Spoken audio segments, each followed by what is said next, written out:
Hello, everyone. Welcome to the program. This is Politics Today, live on Channels Television. I'm Jean Kimale in Abuja.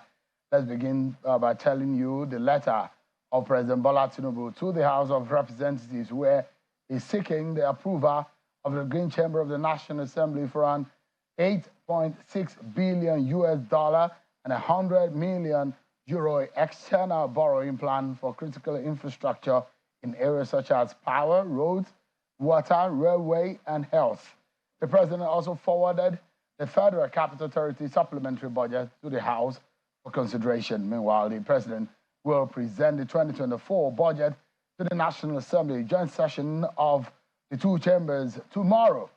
This was after the Federal Executive Council, FEC, approved a 2024 budget of 27.5 trillion naira. The approval followed the review of the medium-term expenditure framework, MTEV, earlier passed by the National Assembly, which benchmarked the exchange rate at 700 naira to the dollar and crude oil at 73.96 cent per barrel. Tonight, our conversation will be so much more on the state of the nation, but particularly going to concern ourselves with internal security as far as the Interior Ministry is concerned, and also the congestion in our prisons. Over 4,000 persons fines are said to have been paid by the ministry, which amounts to well over 500 million naira to decongest the prison and the correctional services in the country. What is the job of the NSCDC? What is the Federal Fire Service doing? And we'll also hear about the NIMSI, the identity of every Nigerian, and how the government is keeping your data. The Honorable Minister for the Interior will be speaking to us tonight on the program. But first, let's check out some of your political roundup stories.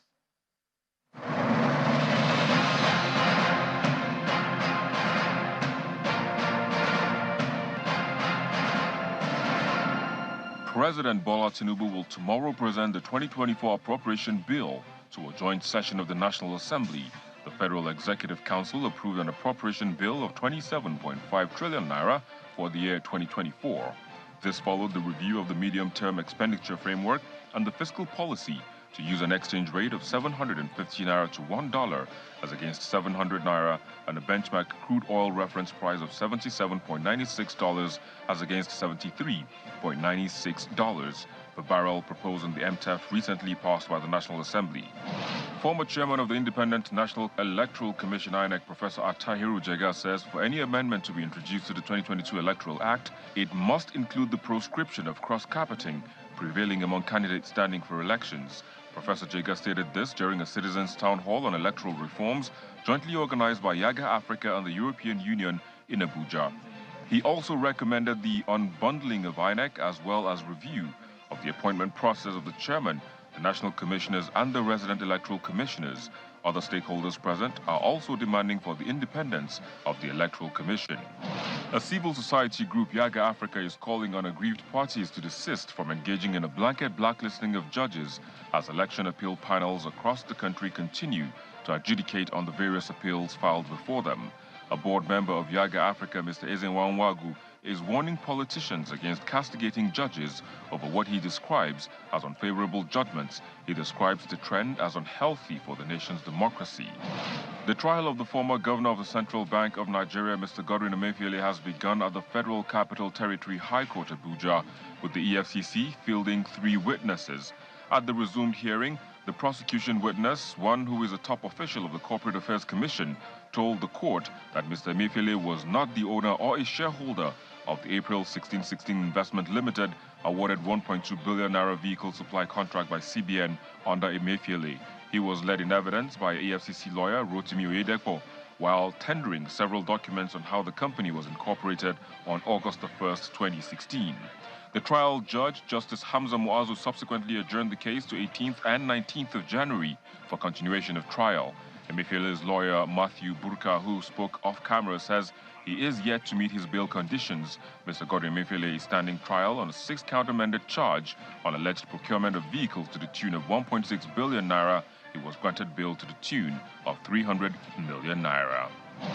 An appeal court sitting in Lagos has dismissed the petition of Mr. Patrick Tonye Cole, the All Progressives Congress candidate in the March 18th governorship election in Rivers State, challenging the victory of Governor Siminalayi Fubara of the People's Democratic Party. The APC candidate who was present at the courtroom had asked the court to direct INEC to declare him the winner of the election. The Rivers State Governorship Election Petition Tribunal had dismissed the petition of Mr. Tonye Cole, challenging the election of Governor Fubara, on the grounds that the APC that sponsored Mr. Tonye Cole had withdrawn the petition against Fubara's victory.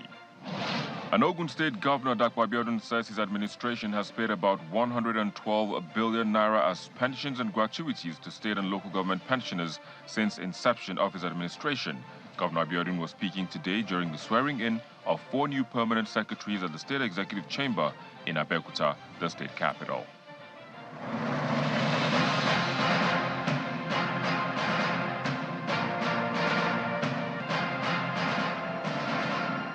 Thank you so much, everyone. So a few weeks ago, President Bola Tinubu led a ministerial retreat where he gave a marching order to members of his cabinet on delivery of their ministry's mandate. Let me remind you of what he said. He has set standards to how he hopes for them to carry out their duties. In fact, there are parameters for performance, and there will be routine checks on whether they have delivered on their ministry mandate. Let me remind you of what President Tinubu said. Performing, nothing to fear.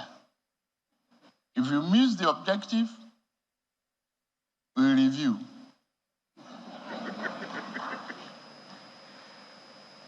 If no performance, you leave us.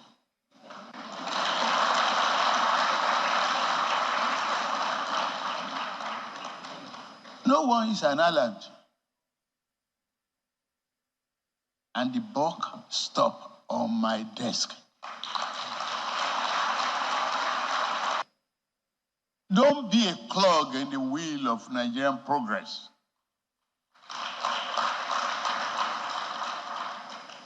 Let us look forward. Let us be determined that corruption will go. Progress will be achieved. That was a few weeks ago when the president at the opening session of the ministerial retreat. If you don't perform, you will go. Well, as a Nigerian, have you been looking and watching what the ministers and their ministries are doing? Have you been monitoring whether or not they are performing? Because, well, the man says the buck stops at his desk. Well, one ministry that has indeed gotten the attention of the nation is the Interior Ministry, where the minister is showing some character and passion in delivering his mandate. However, there's so much work to be done and expectations are high. A lot of people did not even think that the Interior Ministry has so much work or perhaps has enormous responsibilities and has under it its own mandates for delivery that are so numerous. The man promised to clear backlog of passports at the Immigration Service. That was done. Now, he said there will be the congestion of prison, and it appears over 4,000 inmates will be going home after their fines appears to have been cleared. Tonight, let's delve into the ministry mandate. Let's do some appraisals. Let's ask them some questions. And particularly concerned tonight in this conversation about the issues of security, internal security of this country, which is quite very important. It's one of the major responsibilities of government tonight. Honorable Minister of Interior, Honorable Tunji Ojo joins us live here in Abuja today. Thank you so much, Honorable Minister, for joining us tonight. Thank you, Sean. Appreciate it. Thank you. When I spoke with you and extended this invitation to you, I said I'm more concerned about the issue of security, which you told me on the phone that there are a lot that you are doing. And I would love to. The last time we couldn't delve into the area of internal security, but tonight, let's begin with it. In what respect do you think Nigerians should be happy about what you are doing, and what do you have in the bag in terms of internal security? Well, thank you very much, and thank you, Nigerians. I will start from what the president said. He said nobody's an island, and you know security is everybody's business. Security is not a single man's business, it's everybody's business. And I can tell you that this particular administration under the leadership of President Bola Ahmed Tinubu has recorded a lot of successes. But just as you know, procedures, methodologies are not issues that you discuss, on camera. But nevertheless, we can see the effect in terms of banditry. We can see the reduction in banditry. We can see the reduction in kidnapping. We can see reduction across all indicators of insecurity in our society.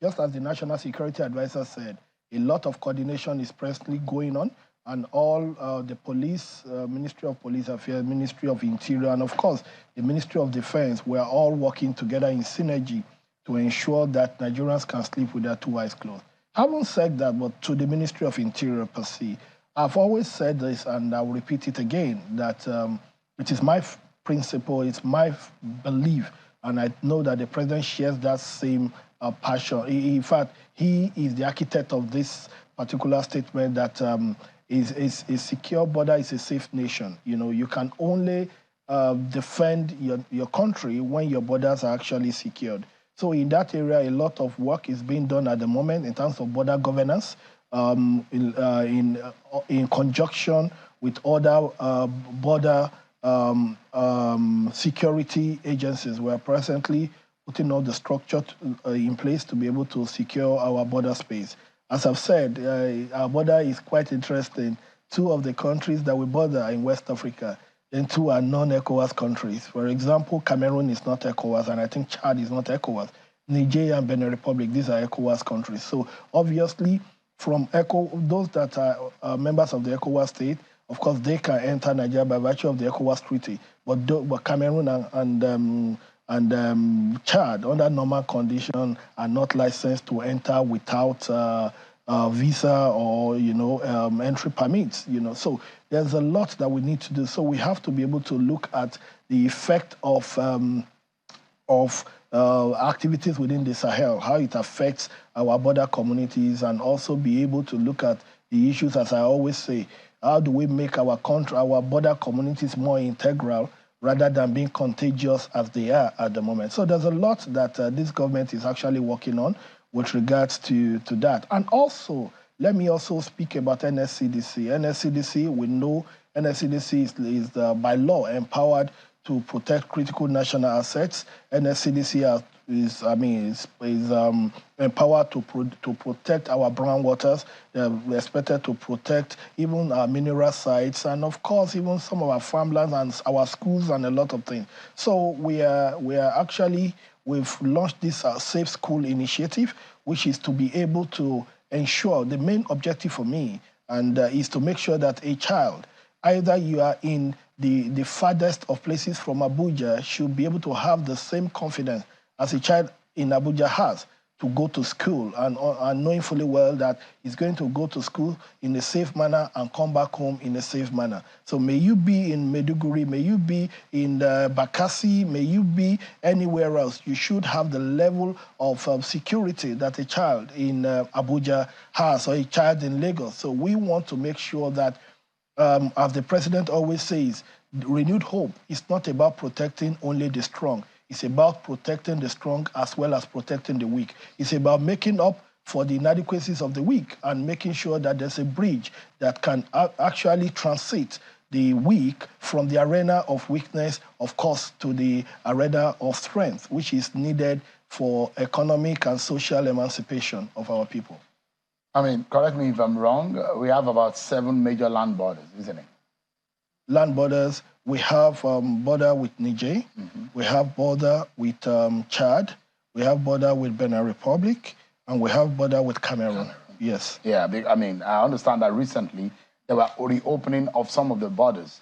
Maybe you're talking about border posts, border posts, entry points. The major border posts in the country. You remember President Buhari shut some of the border based on some economic and partly some security reasons, but under the Tinubu government, some of these borders were said to be partially reopened, isn't it?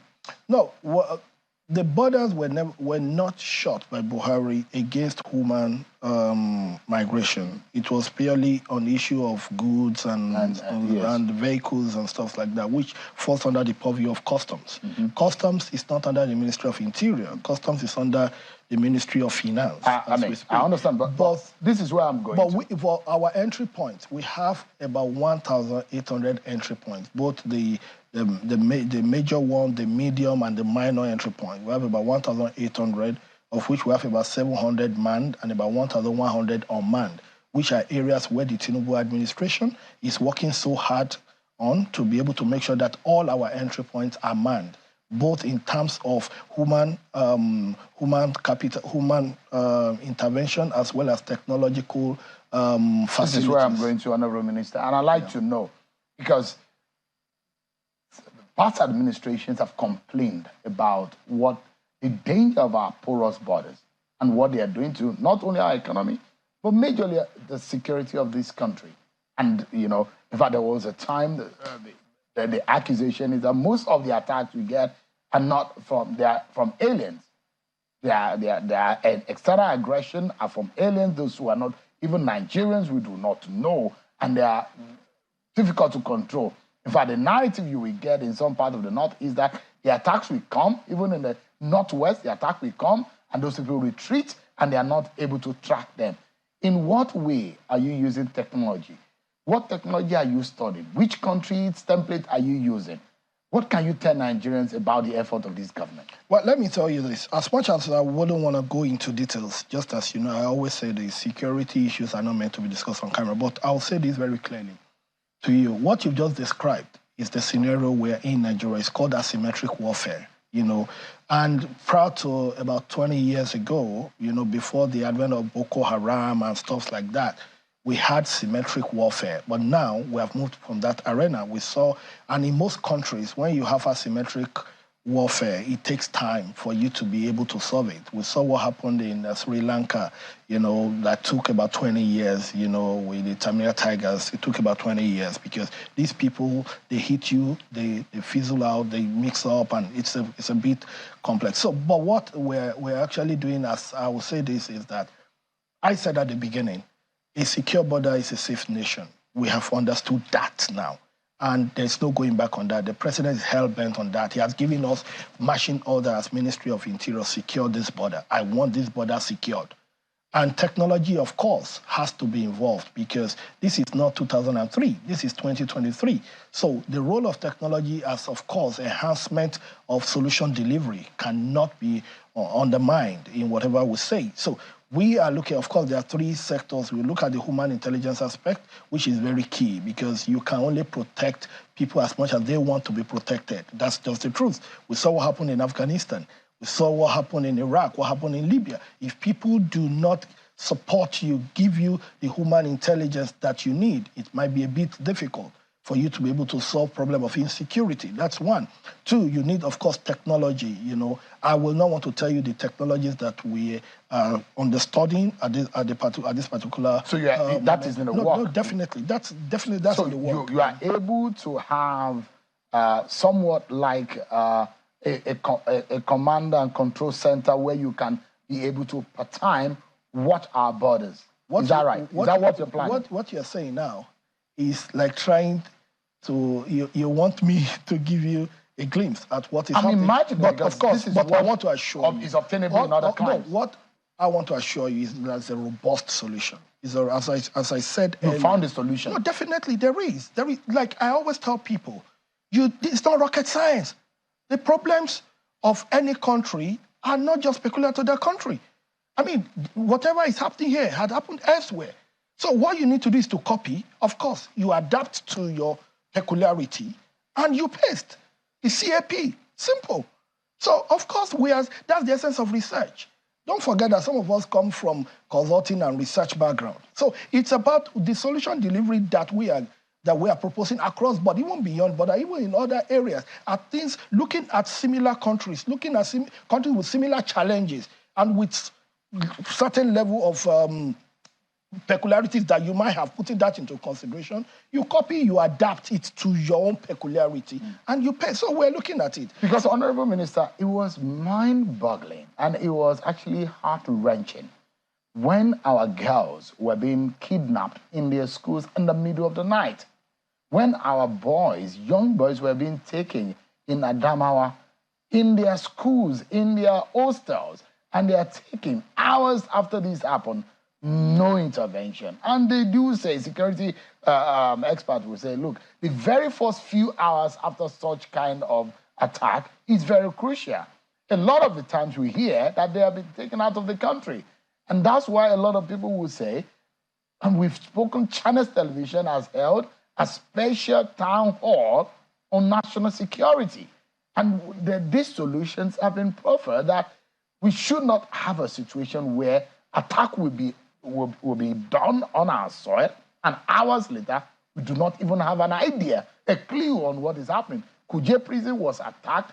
Hours later, those who are in charge do not even have a clue of what happened. And that's why I'm asking the question tonight, whether or not in a no distant time, this government has the solution that will make Nigerians happy. Sheon, let me tell you this. I listened very carefully to you. You know the difference between a talk shop and a workshop? People misplace, people mix these two things up. This is a government built on renewed hope. Renewed hope means a new lease of life, not doing things the same old way while expecting a different result. We are embarking on a workshop, not a talk shop. We're not here to give you stories, tales of moonlight. We're not here to tell you how bad things are. We're here to tell you that there is this light at the end of the tunnel.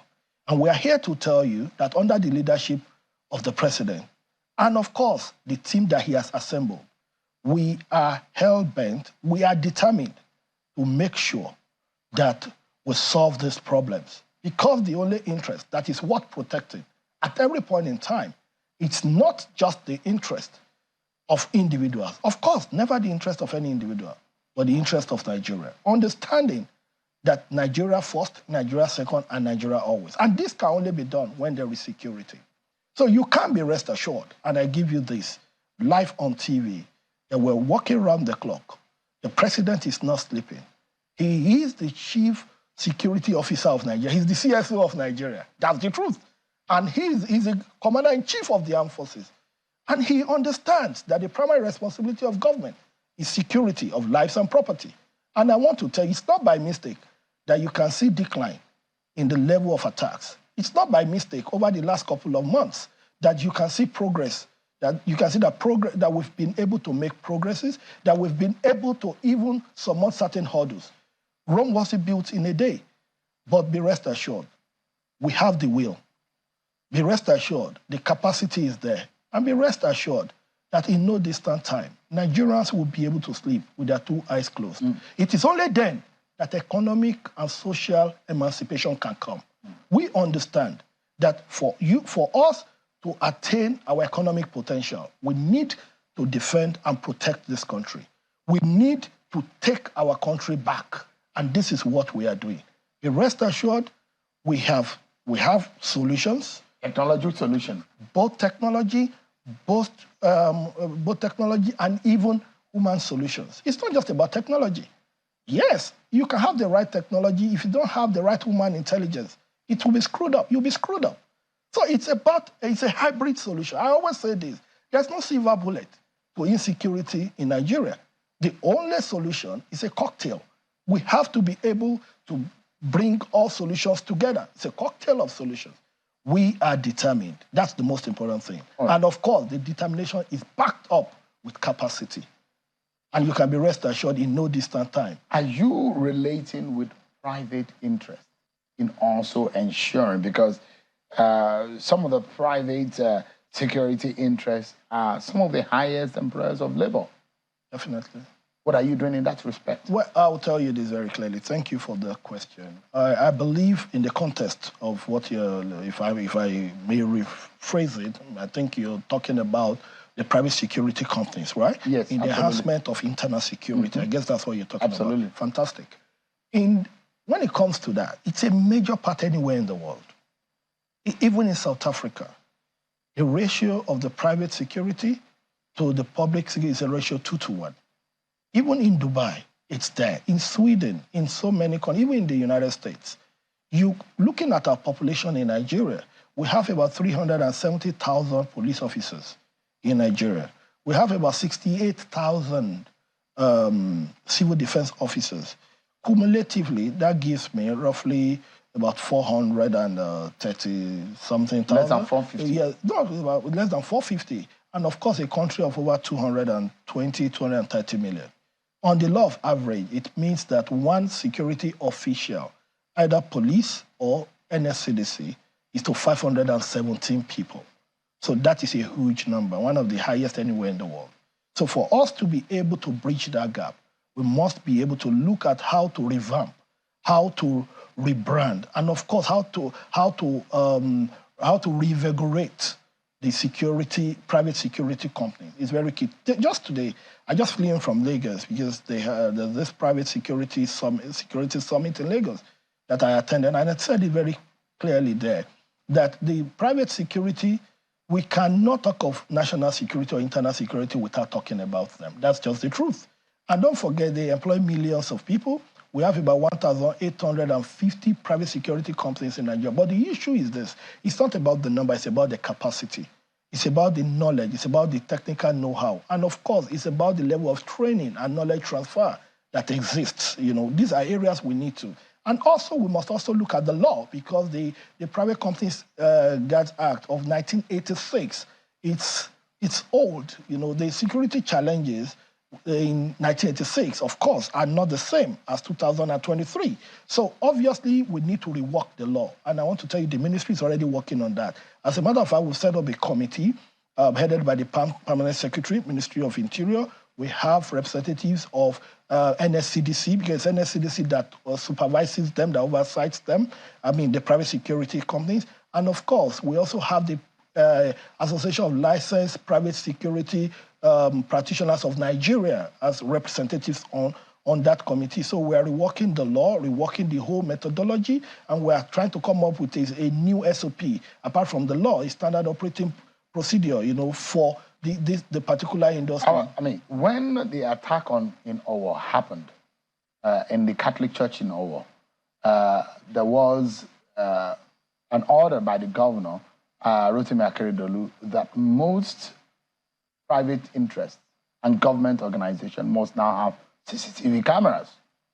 In the United States, for example, and in some other climes, when there is a crime, at the crime scene, the first thing that the police try to find is to look for the cameras, and they have access to some of the cameras from the private interest, and the public interest is quite easier. I mean, are we developing a policy that will make it life difficult for criminals and those who are threatening the security of this country in such a way that we can have eyes at almost everywhere in this country? Of course, it's work in progress, but we have to also be alive to certain challenges that we have. You know, I don't believe in coming on TV and making all the promises, you know, as if in the spirit of the season we're approaching Christmas, as if government is Father Christmas. No. So I'll be very realistic that there are certain challenges when you talk about CCTV across the whole part of Nigeria. You know, it's a large venture. And of course, I believe that, but for public areas, of course, there's a necessity for that. And that is why I also believe in the enhancement of the capacity of private security companies, because in some of these countries that you speak about, some of these particular facilities are actually outsourced, you know, through third-party vendors and private. Because don't forget that the major difference between public security agencies and the private security agencies. The private security agencies are mainly, one, they're profit-driven, and also number two is the fact that they are more preventive in terms of their approach. For instance, if you have a guard, a private security guard, his responsibility is to make sure that you're not hot. His responsibility is not to investigate when you are hot.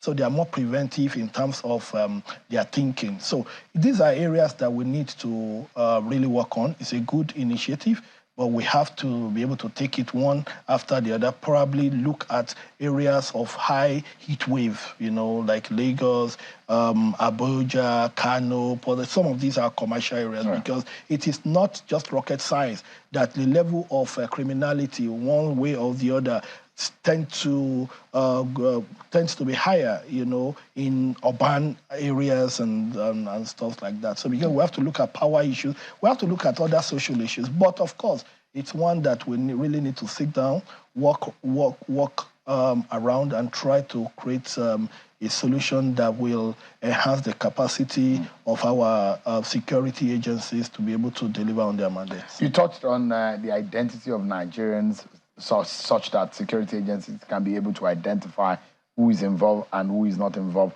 But we'll come back to that. I will also, we'll go on the break, but when we come back, I would like to learn a few things about the 4,000 people in which their fines have been paid, and in the congestion of the prisons and the correctional service. We need to take a breather. That those who are asking questions, Mr. Falana, for example, has all the views as to how that could have operated. We'll take that after this break, everyone.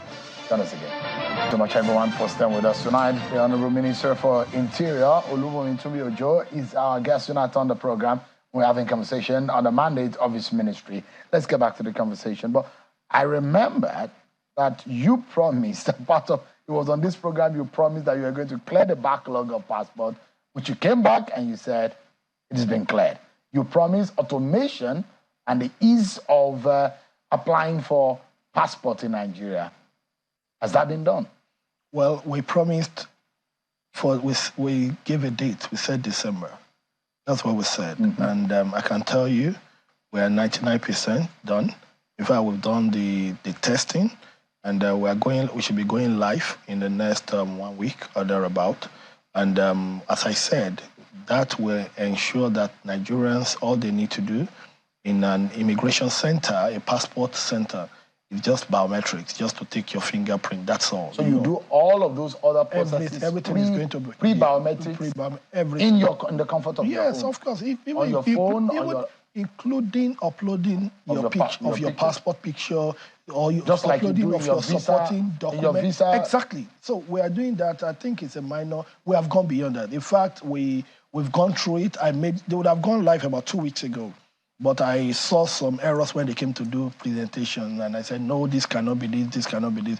We're talking about balancing national security as well as convenience. There must be a middle point. You cannot bring discomfort on the basis of insecurity or in basis of enhancement of security. You must find a meeting point of both security and, of course, comfort. So that would be like a Christmas gift to Nigeria. No, it's going to be. And again, apart from that, as I promised on this issue, I said by February, all our international airports, we have e-gates. Once you are a Nigerian and you are coming to Nigeria, you have no business in an immigration officer, except if you are a person of interest. If you're an American citizen, as soon as you get to the shores of America, they say, welcome back home. You swipe your passport and you walk. That is why I said what we want to give to Nigeria under the Renewed Hope agenda is called sweet experience. So that's what Nigerians will experience. Once you get back February, you just put your passport, scan your passport, get your biometric read, then you pass and you go.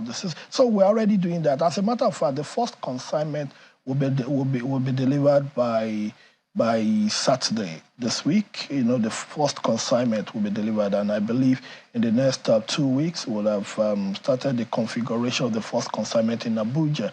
That's about 4 numbers, and obviously give Nigerians a seamless experience and let Nigerians understand that renewed hope is not in talk, it's in action, and it's actually indeed. Yeah. I need to round up quickly on the issue of security and go quickly to other areas under your ministry's mandate. And you were talking about private security and those who are asking questions about identities of those who are the private security organization, those who are worried that are they properly coordinated and they're properly oversighted? Yeah, definitely. Actually, we are trying to, the training manual had been approved by me, for the private security guards. And also we're introducing something called the GMS, the guard management system, whereby the ID of all these guards, will be embedded, And also, it's going to involve their biometrics. We'll take their biometrics, and of course, we'll do a criminal record check, of our guards before they can be eligible, to be posted as security guards. Because don't forget that these are people that we leave the most vulnerable in our society with. So we need to be sure that they are who they actually say they are. We need to be sure that the person who is your guard, or who you've employed, or who you are paying to secure your home is not actually a wanted criminal. We want to be sure that that person has a clean criminal record and all the sorts. So we are coming up with that solution very soon. I think we're on the last leg of the solution, and in no distant time, Nigerians from their phone will be able to check the record of some of these guards to ensure that they have the level of comfort that they deserve. Quickly, as much as I want to move on quickly, there are a lot of people, as soon as I posted about your coming, the asking question, there are those who are saying, in the UK, they're finding it hard to get passport on time. Some did biometric in November and was asked to come for passport in January 2024. Are you easing the pains of Nigerians outside of Nigeria? No, I think there are only two places where I think we have this challenge now. Realistically, I think in the UK, precisely London, and in the US, I think precisely in New York. These are two places where we have the challenge, and that has to do with the concentration of Nigerians. We have a lot of Nigerians, and I told you on air the last time I was here that the only solution to that is for us to have what we call the passport front offices across the United Kingdom, in the US, and in other countries. Why do we have this problem? Because we have only one passport office in the entire United Kingdom.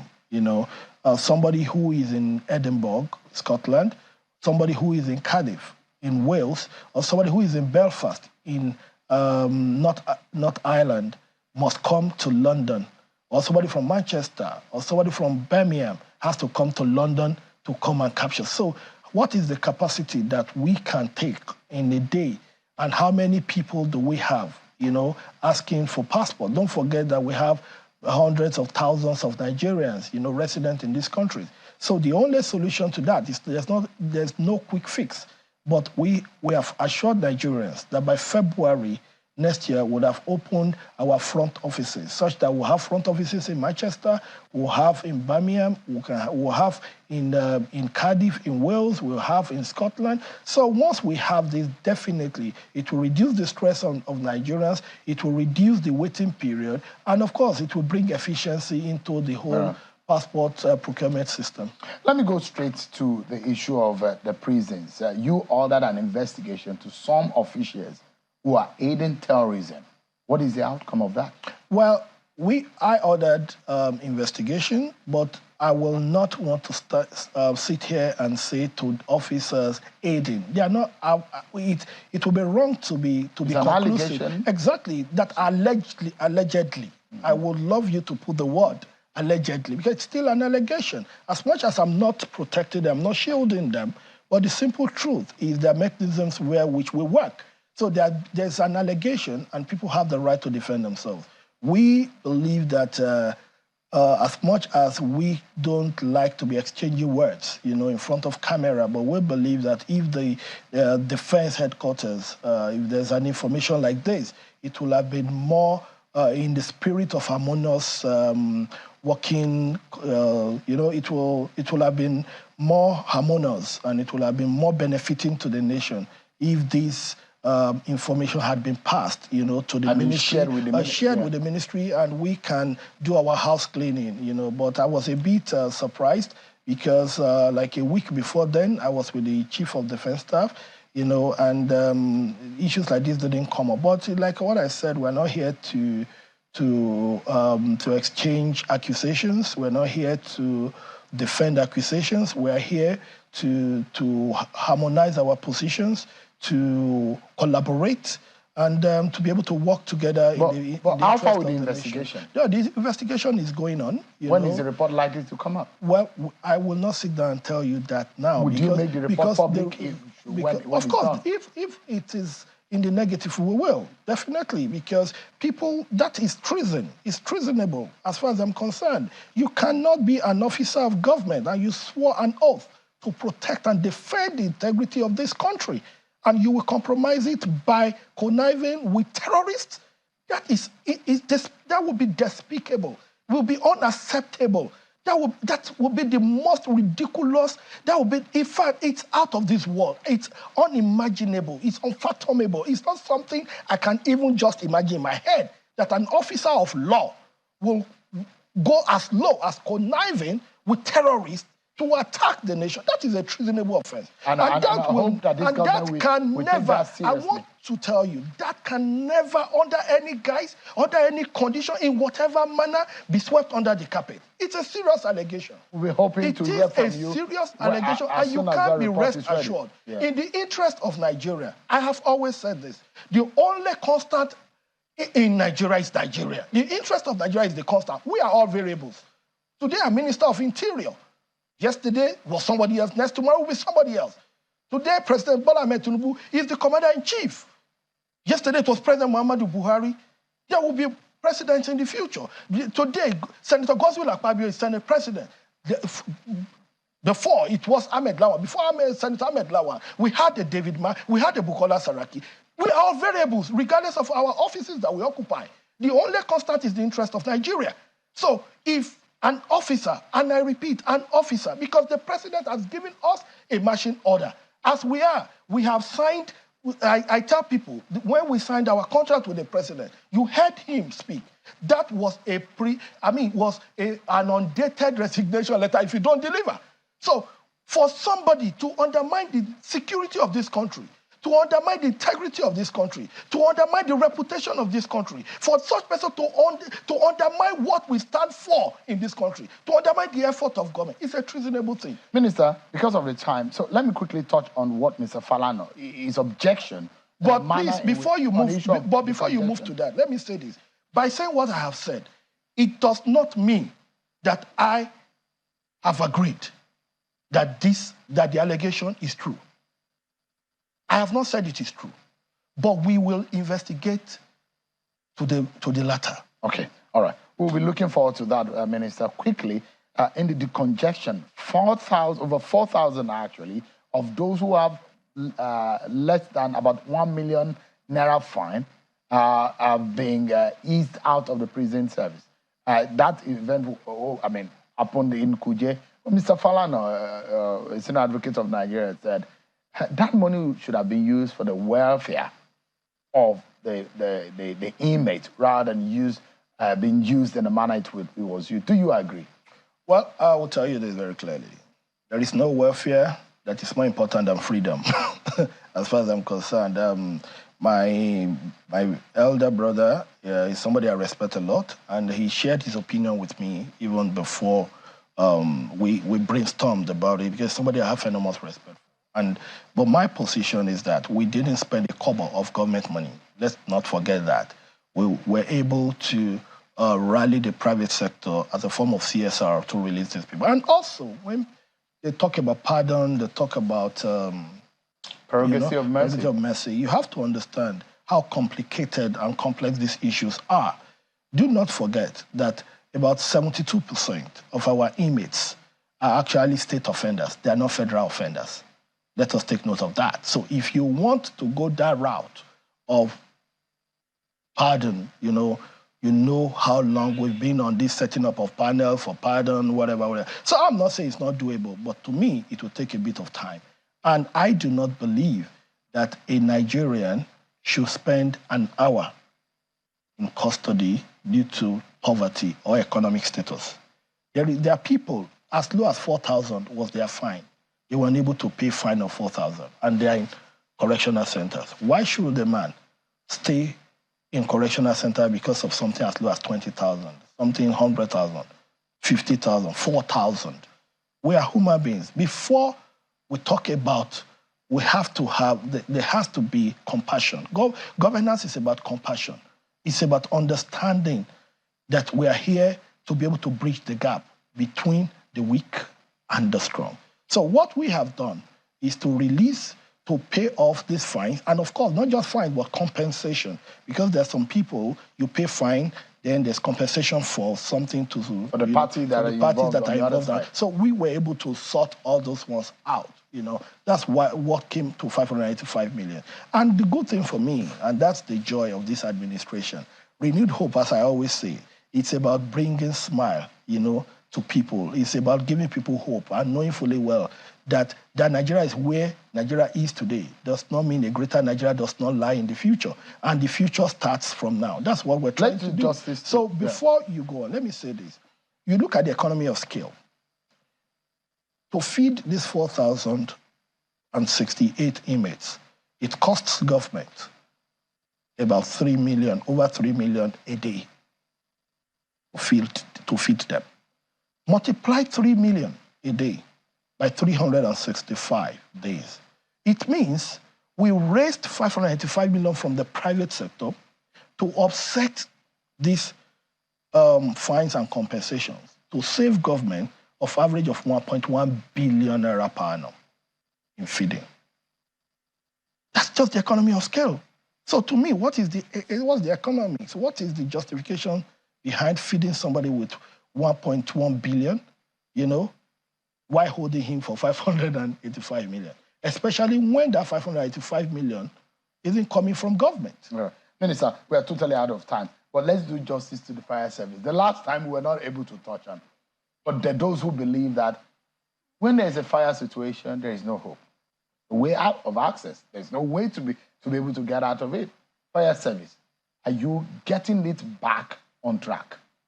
Yes, we're doing everything we can, and it will start with the enactment of the Fire and Rescue Service Act. We have to understand that. Of course, I don't I come from the legislature, so I'm biased when it comes to laws, So we have to be able to understand the role fire service should be playing.